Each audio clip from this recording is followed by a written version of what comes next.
First of all, just a heads up that on this video, we'll be focusing on Tolkien's books, reviewing the original stories from the Legendarium. But at the same time, we'll also reference scenes from the movies, games, and other adaptations when they help illustrate the points we're discussing.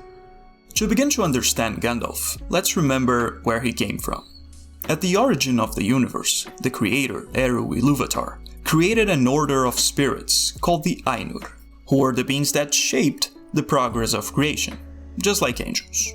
Within this order of the Ainur, there are basically two major classes: the Valar, who were the great spirits with the greatest authority, and along them there are also the Maiar, who were the spirits of lesser ranks, as if they were helpers of the Great Ones. And it's from this category of the Maiar that come the spirits of Gandalf, Saruman, and other very well-known figures such as Sauron and the Balrogs. And these evil guys are going to be very important for the future of this video, so keep this in mind.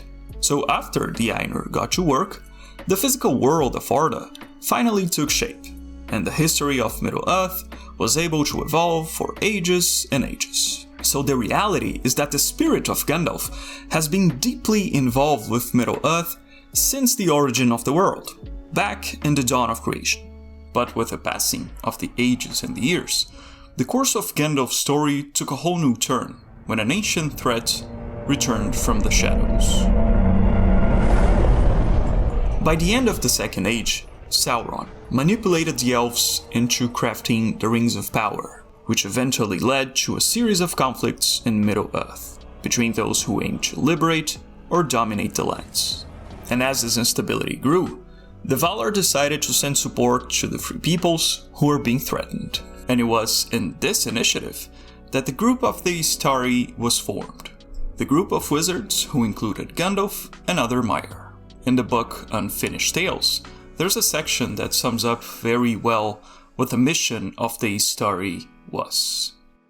Emissaries they were from the Lords of the West, the Valar, who still took counsel for the governance of Middle-earth, and when the shadow of Sauron began first to stir again, took this means of resisting him. So the wizards' main objective was to challenge Sauron's power as a means of defense against evil. Whereas now their emissaries were forbidden to reveal themselves in forms of majesty, or to seek to rule the wills of men or elves by open display of power, but coming in shapes weak and humble, were bidden to advise and persuade men and elves to good. So the conduct that the wizards had to follow was restricting the use of their powers, which shows that they were not sent by the Valar to be simply weapons of war. And in the same section, we can also see what the wizards' intention was supposed to be, which was to act as advisors to the Free Peoples. And that is why, of all the possible forms that the wizards could have taken, this group of mega powerful super spirits ended up becoming a bunch of old men, so that they would have an equal form regarding the Free Peoples. So in order to understand what Gandalf's change was, we have to review what was the inclination of the Grey Wizard, and what was his specific role within the story. I'm looking for someone to share in an adventure. After Sauron began to increase his powers and the wizards were sent to Middle-earth, Gandalf's arrival is described in this passage from the Unfinished Tales. But the last comer was named among the elves Mithrandir, the Great Pilgrim, for he dwelt in no place and gathered to himself neither wealth nor followers, but ever went to and fro in the Westlands from Gondor to Angmar, and from Lindon to Lorien, befriending all folk in times of need. So we can see how the passage highlights Gandalf's role as a wanderer, which comes from his way of helping and creating alliances with all kinds of people he met. And this way of acting is a reflection of his specific role as a wizard. He advised Thorin on the journey to recover the Lonely Mountain. Then he guided Frodo in his departure from the Shire with a ring. And after this, he went to the Council of Elrond to help form the Fellowship of the Ring. So, in Gandalf's case, several indications point to how a major part of his role was to be a vigilant pilgrim, who would get to know the different peoples of Middle-earth form alliances between them, and also encourage and advise the free people for good. Now the essence of Gandalf's role is pretty clear, but let's review how his part was able to change the entire course of the War of the Ring, because it was Gandalf's influence that paved the way for his transformation to a different type of wizard. There's an excerpt from one of Tolkien's letters that goes into a little more detail about Gandalf's position as a wizard, making it a little bit more specific. He describes that Gandalf, whose function is especially to watch human affairs, men and hobbits, goes on through all of the tales. So Gandalf also had a special relationship with the human people, which makes his role as a Grey Wizard even clearer. So to find a good example of this relationship, let's go back to a calmer time in Middle-earth, at the beginning of the story of The Hobbit.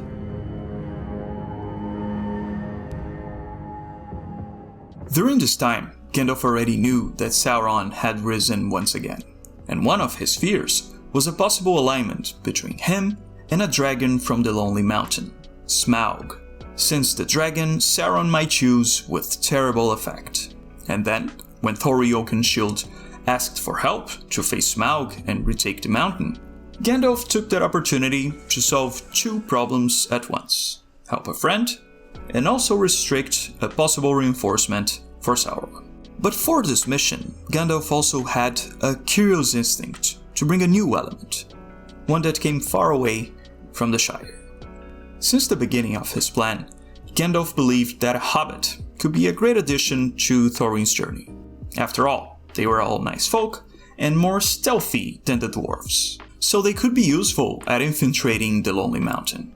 But in addition to this, Gandalf also felt that there was something more to the importance of the hobbits for this mission. I knew in my heart that people must go with him, or the whole quest would be a failure.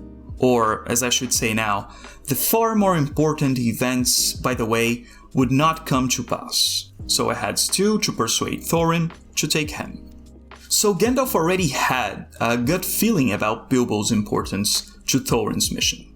And not just because of the retaking of the mountain, but because of the more important events along the way, which were all the outcomes that would affect the Saga of the Rings.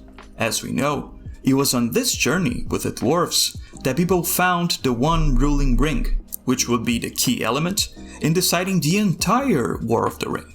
The ring was found by Bilbo, then passed on to Frodo, and with the assistance from the Fellowship, the ring could finally be destroyed, to define the defeat of Sauron and the freedom of Middle-earth. So it's clear that a crucial part of the whole chain of events that decided the future of Middle-earth all began with Gandalf's role as a wanderer, because it was his conduct as a traveler that allowed him to see the value of the various peoples of the world. Gandalf's habit of going back and forth was a big part of what enabled him to fulfill his mission so well. But there is a very specific trait in Gandalf's way of acting that was crucial to his assignment, which is his detachment from power. At the beginning of the Fellowship of the Ring, before Frodo even leaves the Shire, Gandalf explains how he had a different relationship with the hobbits. Among the wise, I am the only one that goes in for hobbit lore, an obscure branch of knowledge, but full of surprises, soft as butter they can be, and yet sometimes as tough as old tree roots. I think it likely that some would resist the ring far longer than most of the wise would believe. One of Gandalf's major distinctions was that he had a judgment that went beyond terms of power, and this allowed him to take a real interest in the hobbits, even though they were a simple and peaceful people. And that is why, unlike most of the other wise, Gandalf had the experience necessary to foresee the role destined for the hobbits, which is a central factor to the whole saga of the Rings. When you start to think about the story of the Lord of the Rings, it might sound at a first glance that some events in Middle-earth are just lucky conveniences for the heroes of the story. But the truth is that there is a higher intention supporting the directions of the story.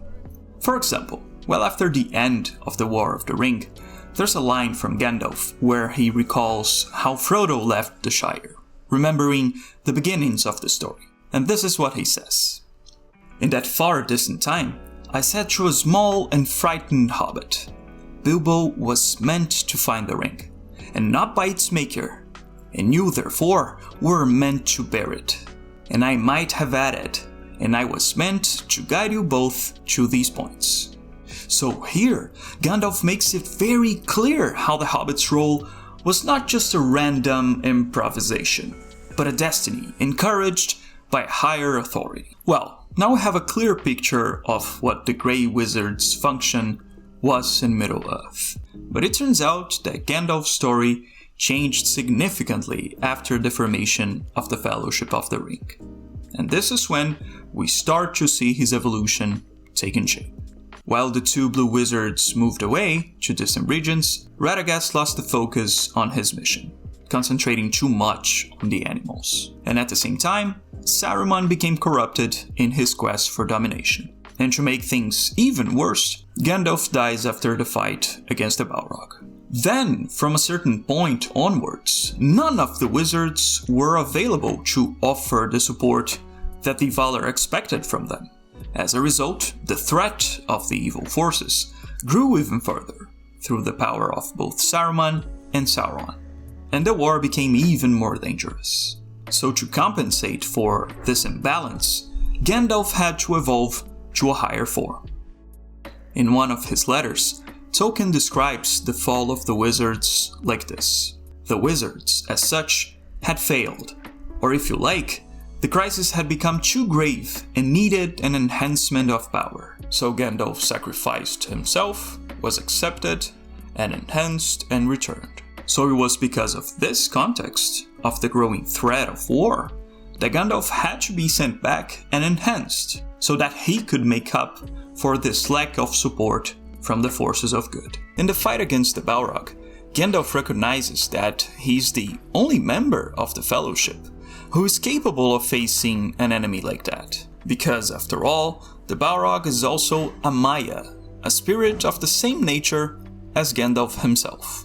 "Fly, this is a foe beyond any of you. I must hold the narrow way." So here, Gandalf orders the party to move on, while he chooses to face a life-threatening risk alone, by himself, which he knows could lead to his defeat. And it's this decision to give himself up that defines Gandalf's greatest test. At that moment, Gandalf knew that he had the responsibility of leading the war against Sauron, since he was the most powerful being in the entire alliance of the Free Folk. So Gandalf's great trial is to continue to have faith in the higher plan, regardless of how unlikely it may be, because he accepts failing in his own assignment as a wizard so that the Fellowship of the Ring can continue on its mission. And a good way to confirm this idea is checking how Tolkien comments on Gandalf's trials in his letters. Gandalf alone fully passes the tests. On a moral plane anyway, he makes mistakes of judgment. For in his condition, it was for him a sacrifice to perish on the bridge in defense of his companions. So it's with this test of faith that Gandalf proves that he would be worthy of returning to Middle-earth in an enhanced form. As Tolkien tells in his letters, he was sent by a mere prudent plan of the angelic Valar, or governors. But authority had taken up this plan and enlarged it at the moment of its failure. So there is a change in leadership over the initiative of the Istari, which makes Gandalf go from being an emissary of the Valar to being an ambassador of Eru Ilúvatar, which is obviously the highest possible hierarchy. And so, Gandalf receives an upgrade in his authority, as the White Wizard who is in charge of a higher mission. It's like he has been promoted to manager, and now can boss the others around him. And it is with this improvement that Gandalf has the opening to unleash an even greater level of power to face the end of the War of the Ring, due to the elevation of his own position. As Tolkien describes it, Gandalf's rebirth brings a major improvement in his freedom to manipulate his abilities. He's still under the obligation of concealing his power and of teaching, rather than forcing or dominating wills. But where the physical powers of the enemy are too great for the goodwill of the opposers to be effective, he can act in emergency as an angel. When Gandalf basically lets the dogs out. In The Return of the King, the army of Mordor faces the forces of good in the region of Minas Tirith. And after the onslaught of the orcs, they manage to break through the city's defenses for a moment, when they breach the gate of Minas Tirith. And after the gate is breached, the story sets up a confrontation between the two leaders of the two sides of the war, when Gandalf blocks the entrance of the Witch King of Angmar, who is the leader of the Nazgul, and Road, the Lord of the Nazgul, under the archway that no enemy ever yet had passed, and all fled before his face. All save one, there waiting, silent and still, in the space before the gate, sat Gandalf upon Shadowfax. The key point of this part is the way Tolkien emphasizes that Gandalf is the only remaining defense against the Nazgul invasion, because he shows how his level of power is needed to be the last line of defense when the others fail. And another very important point of this scene is its ending, because the conflict between the two sides is resolved without a fight. After Gandalf makes his stand and blocks the Witch King, the course of the war begins to change, because the Knights of Rohan arrive on the battlefield as reinforcements for Gondor. And with their arrival, the Witch King retreats from his invasion and moves on to face the new troops. Until after that, we have that unforgettable scene of Elwyn and Merry defeating the Witch King together. Now pay attention to how the outcome of this battle is very expressive of Gandalf's role as a wizard. It turns out that after he manages to establish his defense, Gandalf allows the Free Peoples to take responsibility for the fight, which demonstrates how he follows Ilúvatar's plan for the fate of the world, which is to be led by the peoples of Middle-earth. And it was with the king's recovery that the Knights of Rohan were able to enter the war as new allies. So in the end, Gandalf's actions influenced both fronts of the battle, because while he personally defended Minas Tirith, he was also the one who organized the Rohirrim attack, and now, after all of that, we can have a good definition of what the White Wizard's role in fact was. Gandalf could act as an emergency power in extreme moments, preventing the destructive action of darkness, as he does in Minas Tirith.